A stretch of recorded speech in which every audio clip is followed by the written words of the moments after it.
Channel 5 நேயர்களுக்கு வணக்கம். சமீப காலகட்டத்துல புற்றுநோய் அப்படின்றது ரொம்ப சர்வசாதாரண விஷயமா ஆயிடுச்சு. ஏன்னா இப்ப எங்க பார்த்தாலுமே கேன்சர் அப்படின்றது எல்லாருக்குமே இருக்கு அப்படின்ற மாதிரி பேசப்பட்டிருக்கு.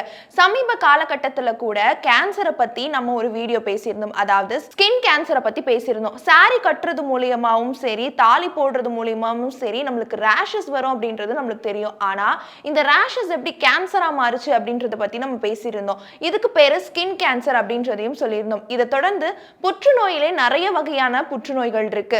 ஸ்டொமக் கேன்சர், ஸ்கின் கேன்சர், இந்த மாதிரி நிறைய விஷயங்கள். இந்த விஷயங்கள் ஏன் பரவுது, இந்த நோய்கள் ஏன் பரவுது அப்படின்றதுக்கு ரெண்டு ரீசன் ரொம்ப முக்கியம். அதாவது எல்லா கேன்சர்லயும் பார்க்கும்போது இந்த ரெண்டு ரீசன் ரொம்ப முக்கியமா இருக்கு அப்படின்னு சொல்லிட்டு மருத்துவ நிபுணர்கள் ஆய்வாளர்களும் தெரிவிச்சிருக்காங்க. அந்த ரெண்டு ரீசன் என்ன அப்படின்னு பார்த்தீங்கன்னா, முதல் reason over thinking and anxiety அப்படின்னு சொல்றாங்க.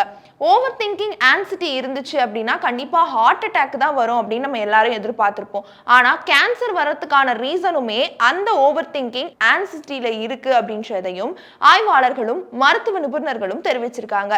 ஒரு விஷயத்தை பத்தி நம்ம தொடர்ந்து யோசிக்கும் போது, அந்த விஷயத்தை பத்தி நம்ம தொடர்ந்து பயப்படும் போது நம்மளுக்காக அந்த நோய் பரவறதுக்கான நிறைய வாய்ப்புகள் இருக்கு அப்படின்றதையும் மருத்துவ நிபுணர்கள் தெரிவிச்சிருக்காங்க. இன்னொரு பக்கம் பாத்தீங்க அப்படின்னா உணவு ரீதியா, அதாவது ரொம்ப ஜங்க் ஃபுட் சாப்பிட்றவங்களுக்கும் இந்த கேன்சர் அதிகமா பரவுது அப்படின்னு சொல்லியிருக்காங்க. ஃபார் எக்ஸாம்பிளுக்கு ஸ்டொமக் கேன்சர், கிட்னி கேன்சர், இந்த மாதிரியான விஷயங்களை அவங்க கனெக்ட் பண்ணியிருக்காங்க. இந்த மாதிரி அதாவது ஒரு வாரத்துல 4 நாள் 5 நாள் தொடர்ந்து ஜங்க் ஃபுட் சாப்பிட்றவங்களுக்கு இது ரொம்ப பாதிக்கப்படும் அப்படின்னு சொல்லியிருக்காங்க. இது மட்டும் இல்லாம யங்ஸ்டர்ஸ்க்கு தான் இப்போ அதிகமா கேன்சர் பாதிக்குது அப்படின்றதையும் ஆய்வாளர்கள் தெரிவிச்சிருக்காங்க. ஏன் அப்படின்னு பாத்தீங்கன்னா, இந்த ரெண்டு விஷயத்திலயுமே ரொம்ப அடிக்ட் ஆகக்கூடியது நம்மளுடைய யங்ஸ்டர்ஸ் தான் அப்படின்றதையும் மருத்துவ நிபுணர்கள் தெரிவிச்சிருக்காங்க. ஏன்னா இந்த ரெண்டு சைடு பார்க்கும்போது, அதாவது ஓவர் திங்கிங் ஆன்சிட்டி ப்ராப்ளம் அப்படின்றத பார்க்கும்போது இப்ப இருக்கக்கூடிய ஜென்சி காலகட்டத்தில் இருக்கக்கூடிய பசங்களுக்கு தான் ரொம்பவே பொருந்தும் அப்படின்னு சொல்லியிருக்காங்க. அதே மாதிரி ஜங்க் ஃபுட், இந்த மாதிரி பீட்சா, பர்கர் இதெல்லாம் சாப்பிட்றதுமே இந்த ஜென்சி கால பசங்க அப்படின்ற மாதிரி, அதாவது முக்கியமா 90% இந்த ஜென்சி கால பசங்க அப்படின்ற மாதிரியும் மருத்துவ நிபுணர்களும் ஆய்வாளர்களும் தெரிவிச்சிருக்காங்க.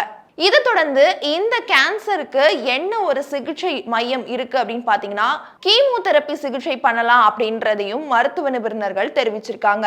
இந்த சிகிச்சை 1 மணி நேரத்துல இருந்து 3 மணி நேரத்திற்குள்ள நடைபெறும் அப்படின்றதையும் அவங்க குறிப்பிட்டிருக்காங்க. அது மட்டும் இல்லாம இந்த சிகிச்சை ரொம்பவே சவாலான ஒரு விஷயம் அப்படின்றத சொல்லியிருக்காங்க. இந்தியாவில் லான்ச் பண்ணதுக்கு அப்புறம் நிறைய உயிர் சேதப்புகள் ஏற்பட்டிருக்கு அப்படின்றதையும் குறிப்பிட்டிருக்காங்க.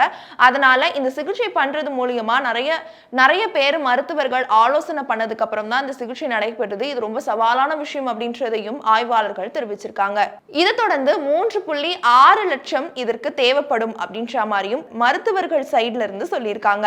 பிகாஸ் இது 36 டோஸுகள் உள்ள இறங்கும் அப்படின்றதையும் குறிப்பிட்டிருக்காங்க. உங்க ஃப்ரெண்டு யாரெல்லாம் அடிக்கடி ஓவர் திங்க் பண்ணுவாங்களோ அவங்களுக்கு இந்த ரீலை ஷேர் பண்ணி, இந்த மாதிரி ஓவர் திங்க் பண்ணா உனக்கும் கேன்சர் வந்துடும் அப்படின்னு சொல்லி இந்த ரீலை ஷேர் பண்ணுங்க.